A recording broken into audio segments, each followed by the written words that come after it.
नमस्कार दोस्तों, मैं आप सबों का स्वागत करता हूं आपके YouTube चैनल कथावाचक में। मेरा नाम विशाल सिन्हा है और कथा वाचन की श्रृंखला में मैं आज आप लोगों के लिए लेके आया हूं जैक लंदन का सुप्रसिद्ध उपन्यास कॉल ऑफ द वाइल्ड। इसको मैंने कुल 7 भागों में विभाजित किया है, जिसका प्रथम अध्याय मैं आपको सुनाने जा रहा हूं। तो अब आरंभ करते हैं।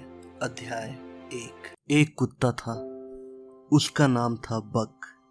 लंबा, चौड़ा, बहादुर और शानदार कुत्ता, देखने में इतना खूबसूरत कि बस देखते ही रहो। लेकिन अनजान आदमी उसके पास आने की हिम्मत भी नहीं कर सकता था। बक उत्तरी अमेरिका के कैलिफोर्निया प्रदेश के एक सुंदर घाटी में बसे एक छोटे से नगर में रहता था। नगर के बाहर ही जज मिलर का बंगला था। उसके आसपास काफी बड़ा बाग था और चिनार के लंबे लंबे पेड़ों से वह बाग घिरा हुआ था। बंगले के पिछवाड़े जज साहब के घोड़ों की घुड़साल थी और नौकरों के घर थे। कुएं से पानी खींचने की मशीन थी और सीमेंट का बना एक काफी बड़ा तालाब था, जिसमें जज साहब के बच्चे कूद कूद कर नहाते थे। इतनी बड़ी जागीर पर बक का एक छत्र राज था। जज साहब के घर में और भी बहुत से कुत्ते थे, छोटे छोटे खिलौने जैसे कुत्ते और बड़े बड़े डर्रावने शिकारी कुत्ते। कुत्तों की एक पूरी फौज जज साहब ने पाल रखी थी। लेकिन बक तो जैसे इन सभी कुत्तों का राजा था। वह ना तो कुत्तों से डरता था और ना आदमियों से। जब मन में आता तब वह तालाब में कूद जाता और पानी में तैरता रहता था। जज साहब के लड़के जब शिकार पर जाते तो बक सबसे आगे आगे चलता। जब शाम को जज साहब की लड़कियां माली और एलिस सैर करने जाती तो बक उनके साथ होता। रात को जब जज साहब अंगीठी के पास बैठकर पुस्तक पढ़ते तो बक उनके पैरों में लेटा रहता। जज साहब के पोतों को वह पीठ पर घुमाता और उन्हें घास में लुटका देता था। इस तरह सारे बंगले पर बक का राज था। जज साहब के बाग में मैनुअल नाम का एक माली था। वह अच्छा आदमी नहीं था। वह दिन भर काम करने के बहाने झाड़ियों के पीछे छिपकर ऊँघता रहता था और रात में शहर की बदनाम जगहों में जाकर जुआ खेलता था। जुए में वह अक्सर हार जाता था और अपना सारा पैसा गंवा बैठता। एक बार जुए में हारने पर जब उसके पास पैसे नहीं बचे तो उसने चोरी से बक को बेच देने की तैयारी की। उस रात जज साहब किसी सभा में भाग लेने के लिए गए थे। घर के नौकर चाकर अपने अपने काम में लगे थे। माली किसी बहाने बक को बंगले से बाहर निकाल लाया। बक खुशी खुशी उसके साथ चलता रहा। माली इधर उधर गलियों में घुमाता हुआ उसे स्टेशन के पास ले आया। वहां एक अजनबी आदमी उनका इंतजार कर रहा था। बक ने देखा कि उस आदमी ने माली को कुछ रुपए दिए। रुपए लेकर माली बक के गले में एक मजबूत रस्सी बांधने लगा। बक को बड़ा आश्चर्य हुआ। आज तक किसी ने उसके गले में रस्सी नहीं बांधी थी। वह हमेशा आजाद रहता था। जब माली ने रस्सी उस आदमी के हाथ में थमाई तो बक को यह बहुत बुरा लगा। वह गुर्राने लगा। उस आदमी को घबराते देख माली ने उससे कहा, इस कुत्ते को तुम इस तरह आसानी से नहीं ले जा सकोगे। जरा रस्सी को ऐंठो, इससे इसका दम घुटने लगेगा और अकल ठिकाने आ जाएगी इसकी। उस आदमी ने ऐसा ही किया। बक गुस्से में भरकर उसको काटने के लिए उछला। उसने रस्सी को और जोर से कसा और एक झटका देकर बक को पीठ के बल जमीन पर फेंक दिया। बक के लिए यह अनुभव नया था। आज तक किसी ने उसको इस तरह सताने की हिम्मत नहीं की थी। इतने में उसने देखा कि माली चुपचाप वहां से चला गया। अब उसकी समझ में आया कि माली ने उसके साथ धोखा किया था, लेकिन अब वह कर ही क्या सकता था। इतने में उस अजनबी आदमी के 2-3 और साथी वहां आ पहुंचे। सब ने बक को अच्छी तरह से बांध दिया। थोड़ी देर में एक मालगाड़ी आई। उन लोगों ने बक को उठाकर एक डिब्बे में फेंक दिया और बाहर से दरवाजा बंद कर दिया। गाड़ी चल पड़ी। बक डिब्बे में पड़ा हुआ था। उसकी सांसें फूल रही थी और जीभ मुंह से बाहर लटक आई थी। वह लगातार भौंक रहा था। चीखते चीखते उसका गला फट गया, लेकिन कोई उसकी मदद को नहीं आया। उसे बहुत जोर की प्यास लगी थी। उसे बार बार जज साहब का घर याद आ रहा था। दुख के मारे उसकी आंखों से आंसू बह रहे थे। सुबह गाड़ी एक अजनबी स्टेशन पर रुकी तो कुछ लोगों ने मिलकर बक को डिब्बे से बाहर घसीट लिया और जमीन पर पटक दिया। बक पूरी तरह ताकत लगाकर उछला और रस्सी से अपने को छुड़ाने की कोशिश करने लगा, लेकिन लोगों ने उसे पीटकर लकड़ी के एक छोटे पिंजरे में ठूंस दिया। फिर इस पिंजरे को उन्होंने एक घोड़ा गाड़ी पर लाद दिया। थोड़े ही देर में घोड़ा गाड़ी एक बड़े से अहाते के फाटक के सामने रुकी। टीन का फाटक खरखरा कर खुला और बक का पिंजरा उतारकर अहाते के अंदर पहुंचा दिया गया। घोड़ा गाड़ी चली गई और फाटक बंद हो गया। 4 आदमियों ने पिंजरे को खींचकर अहाते के बीच में रख दिया। बक की समझ में कुछ नहीं आ रहा था। वह जोर जोर से भौंक रहा था और पिंजरे की लकड़ी को अपने मजबूत दांतों से काटने की कोशिश कर रहा था। इतने में लाल स्वेटर पहने एक मोटा तगड़ा आदमी पिंजरे के पास आया और बक को ध्यान से देखने लगा। बक भी उसे घूरने लगा। उसने तय कर लिया कि पिंजरे का दरवाजा खुलते ही वह उस आदमी की बोटी बोटी नोच डालेगा। इतने में एक लड़के ने उससे पूछा, तुम इसे इसी समय बाहर निकालोगे? लाल स्वेटर वाला आदमी बोला, हाँ बिल्कुल, अभी जरा मैं इसे दोस्ती करना चाहता हूँ। यह कहकर वह धीमे से मुस्कुराया और एक कुल्हाड़ी और एक डंडा ले आया। बाकी के सभी आदमी वहां से दूर हट गए और अहाते की दीवार पर इधर उधर बैठकर तमाशा देखने लगे। लाल स्वेटर वाले आदमी ने कुल्हाड़ी से पिंजरे की 2-3 लकड़ियां तोड़ दी और बक के बाहर निकलने के लिए काफी रास्ता बना दिया। फिर वह कुछ पीछे हटकर बोला, आ बाहर निकल आ मेरे भूखे शेर। फिर उसने कुल्हाड़ी फेंक दी और डंडा अपने दाहिनी हाथ में ले लिया। बक दहाड़ता हुआ बाहर निकल आया।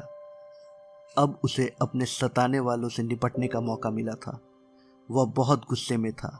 एक छलांग लगाकर वह उस आदमी पर झपटा, लेकिन वह आदमी भी इस तरह की लड़ाई में होशियार था। उसने बचते हुए बक के जबड़े पे एक डंडा जमा दिया। बक चोट से बिलबिला उठा और दूने गुस्से के साथ उसकी ओर झपटा। इस बार भी डंडा उसके मुंह पर पड़ा और वह पीठ के बल जमीन पर आ गिरा। दीवार पर बैठे लोग तालियां बजाकर हंसने लगे। बक को चोट का उतना दुख नहीं हो रहा था जितना इस अपमान से हो रहा था। अपनी 4 साल की जिंदगी में उसे याद नहीं आ रहा था आज तक कभी किसी ने उसे इस तरह पीटने या उस पर हंसने की कोशिश की हो। वह फिर झुंझलाकर उठा और तीर की तरह उस आदमी की ओर बढ़ा, लेकिन इस बार भी वह उस आदमी का कुछ नहीं बिगाड़ सका और उसकी नाक डंडे के बार से झनझना उठी। उसके मुंह से खून निकलने लगा। अब बक समझ गया कि इस डंडाधारी आदमी के सामने उसकी एक नहीं चलेगी। डंडे की मार से अब उसमें उठने की हिम्मत भी नहीं रही। वह वहीं जमीन पर पड़ा पड़ा अपने उस सताने वाले को देखता रहा। उस आदमी ने भी अब डंडा फेंक दिया। पास आते हुए वह बोला, कहो प्यारे बक, यही नाम है ना तुम्हारा? हाँ तो बक, क्या हाल है तुम्हारे? चलो अब झगड़ा यहीं खत्म कर दिया जाए। तुमने अपनी जगह जान ली है और मैं अपनी जानता हूं। अच्छे कुत्ते बनोगे तो सब ठीक ठाक चलेगा, तुम आराम से रह सकोगे। फिर वह बक की ओर उंगली हिलाते हुए और धमकाते हुए वो बोला, लेकिन याद रखो, अगर तुम खराब कुत्ते बनोगे तो मैं तुम्हारी जान ले लूंगा, समझे? फिर पास आकर वह बक के सिर को थपथपाने लगा, उसी सिर को जिस पर अभी अभी उसने कस कस कर डंडे मारे थे। उसके छूते ही मारे डर के बक के रोंगटे खड़े हो जाते थे। फिर वह आदमी उसके लिए पानी लाया। बक जल्दी जल्दी चाट कर सारा पानी पी गया। उसका सारा शरीर दर्द कर रहा था, लेकिन वह किसी तरह लंगड़ाता हुआ खड़ा हुआ और जब उस आदमी ने उसके सामने कच्चे मांस का टुकड़ा फेंका तो वह जल्दी जल्दी चबाता हुआ उसे खा गया। इसके बाद वह आदमी बक को उसी अहाते में एक जगह ले गया जहां बहुत से जालीदार पिंजरे बने हुए थे। हर पिंजरे में एक कुत्ता बंद था।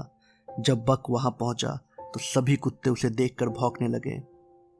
बक ने बेपरवाही से उनकी ओर देखा और फिर अपना मुंह फेर लिया। अपने मन में उसने कहा, पिंजरे से बाहर निकलो, इस तरह भौंकने का मजा मैं तुम्हें चखा सकता हूँ। लाल स्वेटर वाला आदमी बक को एक पिंजरे में बंद करके चला गया।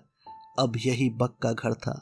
बक देखता था कि रोज तरह तरह के अजनबी लोग वहां आते थे और उस लाल स्वेटर वाले आदमी के साथ पिंजरे में बंद कुत्तों की ओर इशारे करके कुछ बातें करते थे। इसके बाद वे कोई कुत्ता पसंद करके लेते थे और पैसे देकर अपने साथ ले जाते थे। कभी कभी ग्राहक एक साथ कई कुत्ते खरीद ले जाता। बक अपने पिंजरे में बैठा आश्चर्य करता कि इन लोगों के साथ कुत्ते कहाँ चले जाते हैं और फिर वे क्यों कभी वापस नहीं लौटते। उसे अपने बारे में भी चिंता होती थी। हर बार उसे खुशी होती थी कि उसको नहीं चुना गया। लेकिन अंत में उसकी भी बारी आई। एक दिन नाटे कद का एक दुबला पतला आदमी आया। वह टूटी फूटी अंग्रेजी बोलता था और बड़े अजीब अजीब ढंग से इशारे करता हुआ बात करता था। उसने देखते ही बक को पसंद कर लिया। फिर उसने बक के पड़ोस में रहने वाली एक कुतिया को भी खरीद लिया। बक की यह पड़ोसिन अच्छे स्वभाव की कुतिया थी। बक से उसकी थोड़ी थोड़ी दोस्ती भी हो गई थी और बक को मालूम था कि उसका नाम कर्ली है। बक को यह भी मालूम करते देर नहीं लगी कि उसके नए मालिक का नाम पिराल्ट है।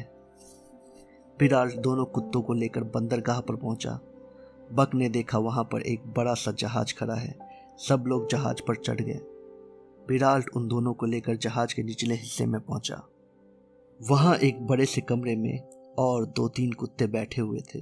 एक मोटा तगड़ा आदमी हाथ में कोड़ा लेकर खड़ा उन्हें खाना खिला रहा था।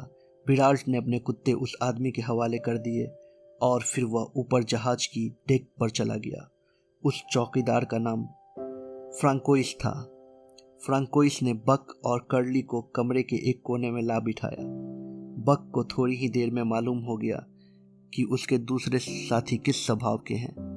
जब उसे खाना दिया गया तो एक बड़ा सा और बर्फ की तरह बिल्कुल सफ़ेद कुत्ता झपट कर उसका थोड़ा सा खाना छीन ले गया। इस कुत्ते का नाम था स्पिट्ज। बक उसे सजा देने के लिए झपटा, लेकिन इतने में फ्रांकोइस का कोड़ा हवा में सनसनाता हुआ स्पिट्ज पर पड़ा और इस तरह बक को अपना खाना वापस मिल गया। कमरे में डब नाम का एक दूसरा मोटा तगड़ा कुत्ता भी था, लेकिन वह चुपचाप अपनी जगह पर बैठा रहता। पता नहीं क्यों वह उदास था, किसी से भी दोस्ती नहीं करना चाहता था। वह दिन भर या तो खाता रहता या अपनी जगह पर बैठा बैठा ऊँघता रहता था।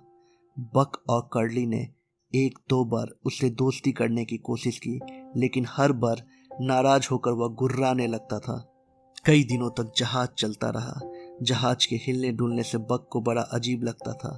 कभी कभी सभी कुत्तों को जहाज के ऊपर डेक पर घुमाने के लिए ले जाया जाता था।